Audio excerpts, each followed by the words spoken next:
My name is Monica Gleiberman, and you're listening to Silence on Set podcast.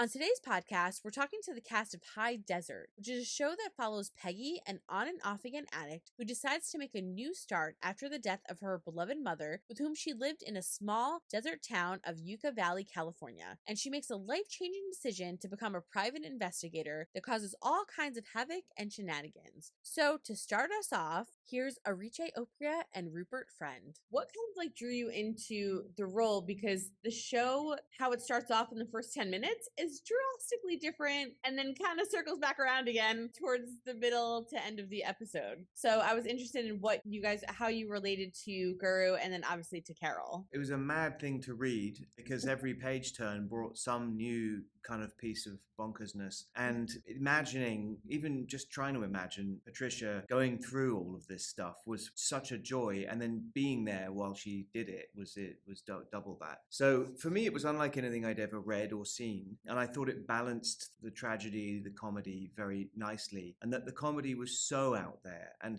the situations that she finds herself in are so wacky. I wanted to see it for sure, but even more than that, I was delighted that I was asked to be in it. Yeah, I agree. I realized that I actually have a weird desire to want to see that whole thing about car crashes. Reading the script, I was like, how on earth is this going to add up and make sense? And I was like, actually, I want to be a part of it. I want to see how this is all going to go down and how exactly they're going to make this work. I wouldn't say I was pleasantly surprised because I had complete faith in the team. And I mean, for them to write that, they obviously had the vision for it. And so I wanted to be part of this insane thing and be part of how it was going to turn out. And I made a good bet, because it turned out quite bad, if I may say so myself. When you guys first read it, like you were saying, I think a great example is kind of like a car wreck. And you're like, oh, I want to watch it and I can't look away, but I don't know how this is happening. When you read it like that and you're both kind of reading in the chaos and the craziness that is, the queen of Patricia, being able to do it, what were you guys thinking in terms initially of your characters? So when you first read it, how did you picture Guru, or how did you picture Carol? And how did that change as the episode started, going on in the season? I wouldn't say there was a change, because I guess when you have what's on the script and then you have the conversations, I like to have the conversations with the writers to understand more about the character. And then when I got the backstory of the character of Carol, which we don't see in this season, it definitely informed a lot of her behavior and why she was the way she was and why she did the things she did. I don't think Carol changed. She just became more of herself, and it's just like a physical manifestation of, the idea I had of her coming to life. So I wouldn't say there was a change. It was just, moving. For me, they're already alive, and it's just watching them live their lives, really. Yeah, I got quite a strong sense of who he was from the page. Yeah. And then you do the fun bit, which for me, I love kind of sitting with the hair and makeup crew and trying different things out, and then with the wardrobe designer and seeing where it fits. And when it works, everyone just goes, that's it. It's a very collective yes feeling. We started out with very, very waist length hair at one point, and it was kind of like Jesus. But then just the truth of it is, would there have been time to grow that? You start doing the logic of it, and then of course no. So, and you end up somewhere, and then you go, well, probably quite like looking at yourself in the mirror. So if that's the case, what are you know what I mean? You start looking at the logic of it all, and then you end up with not only the most truthful part, but for my personal desire, the funnest part. How much fun was it to kind of work with Patricia and then also have all of her kind of antics sort of fall into your lives, and you guys have to kind of deal with a lot of the stuff that she's chaotically going through? I'm trying not to give anything away, but that she's chaotically going through, but it kind of rolls over into both of your lives. So what was that like working with her, and then also for character-wise playing off of that? I think definitely there is some similarities, because there would be moments where, not like absolutely as Peggy, and I think there are some similarities between Peggy and Patricia, but I wouldn't say as extreme as Peggy, because I remember crazy things like shooting the first rehearsal, and I'm like, what? And they're like, are you happy to do it? Patricia's doing it. And I'm like, yeah, let's do it. If Patricia's happy to do it, then I'm happy to doing? And, she's fun and in the moment, and I really enjoyed that. So I would say that was something that was a Peggyism that I experienced while filming it. So this transcends the characters, really. And you just have to roll with it. The same way Carol rolls with Peggy's mad ideas, I was rolling with shooting rehearsals. Yeah.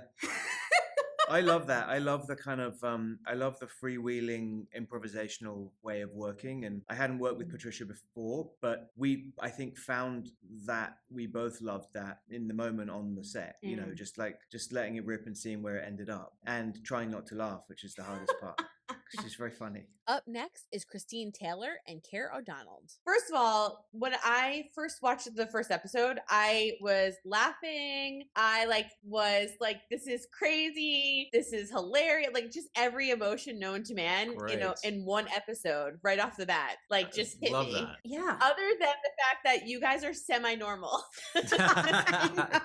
I like semi-normal. By the way, albeit in the context of the series, it's almost like we're boring, by just being normal, we're the boring ones, right? I wanted to know for you guys, what was it like, or what drew you in to play Diane and Stuart? And was it fun to kind of rein in a little bit of the chaos that's going around you as actors and as characters? I mean, you said it perfectly, I think, which is the show needs a grounding force in order to go to all those wacky, zany, trippy, adventurous places, I think. So it was such a joy to find that without trying to make it too heavy, We were like, our job was to find the reality in that while dealing with some albeit pretty heavy subjects like grief and addiction, and the joining force between all of it was like the love that we had for each other, and no matter what Peggy puts us through, we're always going to be there for her, And it came so naturally. Really, Keir and Patricia and I all got together with Jay and our writers the day before we started shooting the entire series, and we were in 2 minutes we felt like we were siblings. We read all the scenes, and then Patricia was like, oh my gosh, what my brother and sister acted this way when our parents passed away.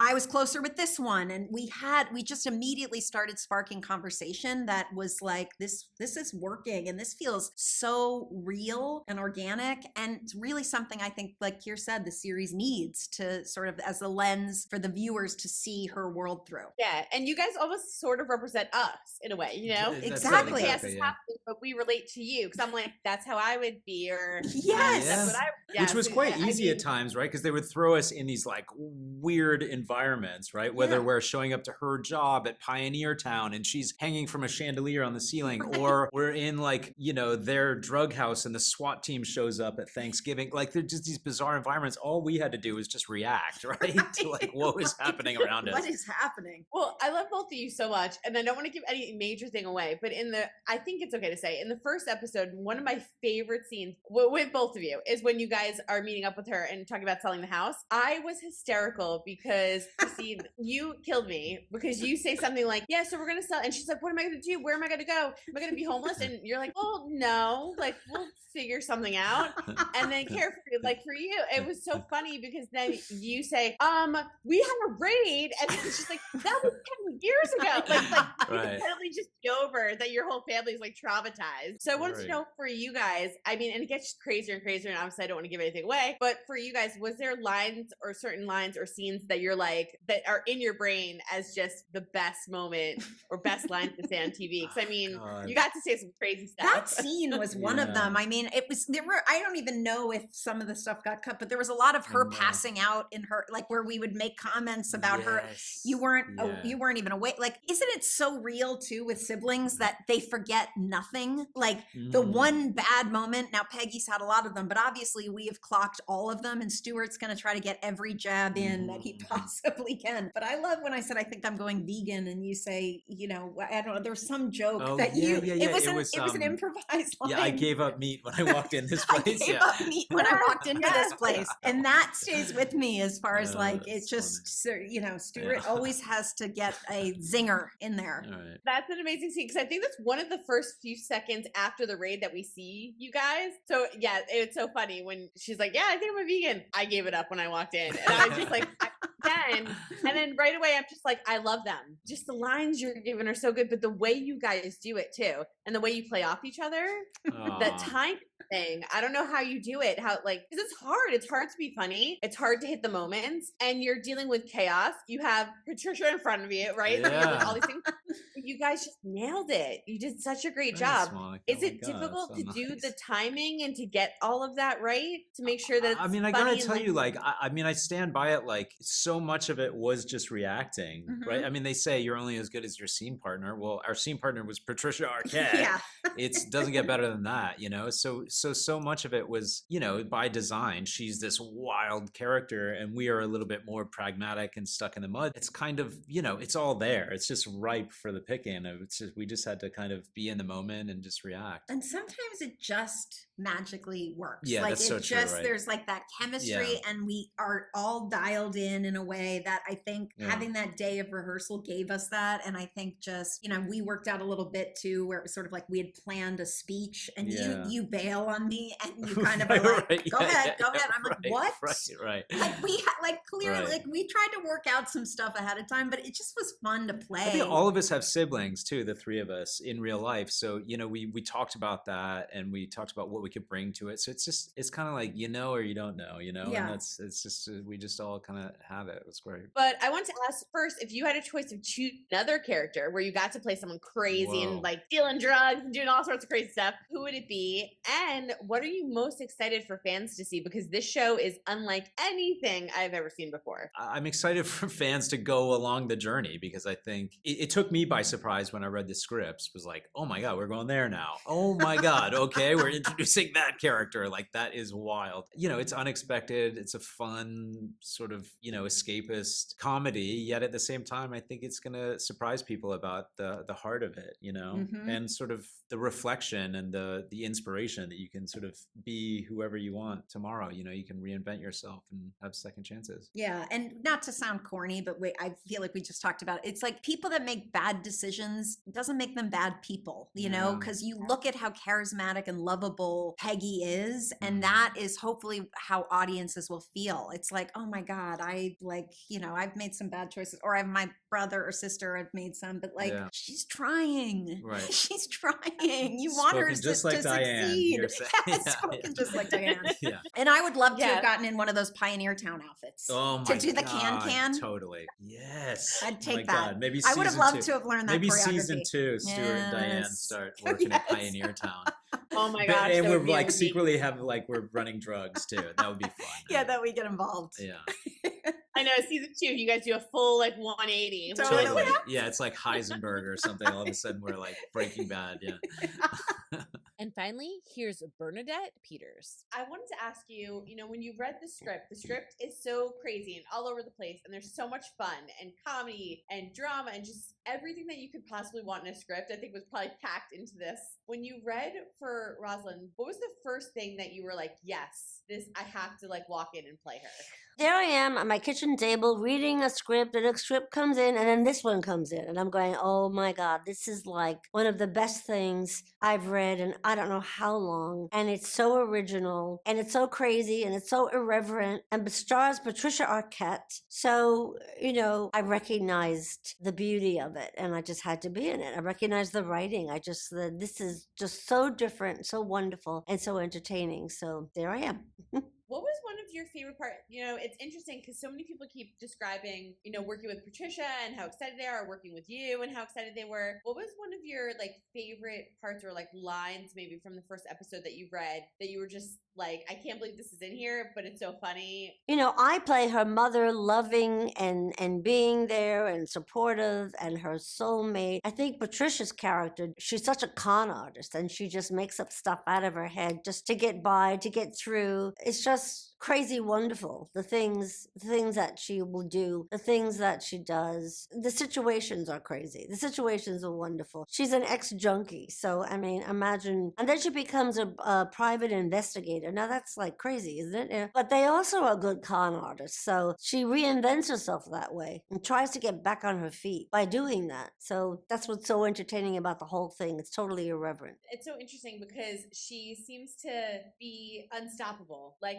no matter what happens, she perseveres no matter like how you want to look at it, but she perseveres and just keeps going. I wanted to know if you found a connection, because you guys do play, like mother and daughter. Was there a connection that you found between the two characters when you were reading their descriptions or how they interact? Because there's similarities that kind of come up between how they both kind of handle situations. They're so bonded and they so, love each other. And her mother is there to support her throughout anything, even when the police break in and it's a raid because they're selling drugs. Basically, the right. husband is selling drugs, but the mother's there right away she goes, "Mom, the Dutch oven." So she's right away. She grabs the Dutch. She knows what's in it. It's the hash, and she's trying to hide the hash. So she's basically through thick and thin. She's there to, she's right there with her daughter doing whatever her daughter needs to be done. And they play bingo. They go to drag bingo. She's just a great, person up there doing. It's so fun. They're laughing. The drag artist is great. She's ad-libbing. She's doing a great job. She's a great actor. And we're just having a ball. And working with Patricia, with such a great actress, and looking at her eyes and being her mother, it makes it all so easy and so wonderful. It comes across on screen because the two of you are hysterical together. Oh. I have to ask though, side note, the outfits. The outfits you get to wear are like fantastic, especially in the beginning. I love like the headpiece, like just everything that you get to wear is fantastic. So I wanted to know, did you have fun with that too? Kind of figuring out what she was going to look like or working with wardrobe? We had a great wardrobe person that, just said, I think she'd wear this, and for bingo she'd wear that, and she'd wear in the second half, she's pretending to be, this, and she'd have this in her closet at home. And so we were very lucky with how creative the costumer, the hot costumer was. Of course, I had, I would say I had a lot to say about it too once I tried it on, but she brought them to me. But also you were mentioning too in the first episode about how, her mom is there for literally everything. I mean, throughout the whole show, but in particular, if you're going to need your mom, you want her in the middle of a race to help you, grabbing all the drugs and trying to get rid of them. So was that really fun, that scene, because it was so chaotic and everyone's running around? Yeah, we're running around. I mean, obviously her mother's not judgmental, which is so wonderful. I mean, I think in the one flashback where you see Rosalind's husband leaving the whole family, just leaving, and the girlfriend sitting in the car, and Peggy, as a 14-year-old, goes out there and is yelling at him, and she sees her mother's pearls on the girlfriend, and she pulls those pearls off her neck. And at that moment, her mother's out there trying to make Peggy feel better, even though her husband just left and the whole family. They became, soulmates, and they're there to support each other through thick and thin, no matter what's going on. Rosalind actually loves Peggy's husband, who is a drug dealer, but they have fun together. So there's no judgment going on. It's basically trying to survive. But in the end, Peggy suffers from all of this as she becomes, an ex-junkie, and then she puts obstacles in her way, and she's trying to overcome the obstacles. So I think people are going to relate to trying to, in life, trying to overcome all these things that befall us, and yet dealing with great loss throughout and how she might deal with it. Very heartfelt and all that. Yeah, and it's really beautiful. A lot of the stuff you said about just not having judgment, just having a mom there for anything, which is what we all want, right? Is a mom just to be there. Not judgmental. It's hard to be a parent like that, but it's good to be a parent like that. Of course, you don't want a daughter that's suffering from drug addiction, but she does go to methadone treatment, so. I hope you guys enjoyed listening to the cast of High Desert talk about the show and what fans can expect for this upcoming season. As a reminder, High Desert will premiere globally with 3 episodes on Wednesday, May 17th, and new episodes premiering weekly on Wednesdays thereafter, exclusively on Apple TV Plus through to June 21st. So make sure you go and check it out. And don't forget to hit that subscribe button so you're updated on all of our latest podcasts, and head over to our YouTube channel, hit subscribe so you're updated on all of our video content.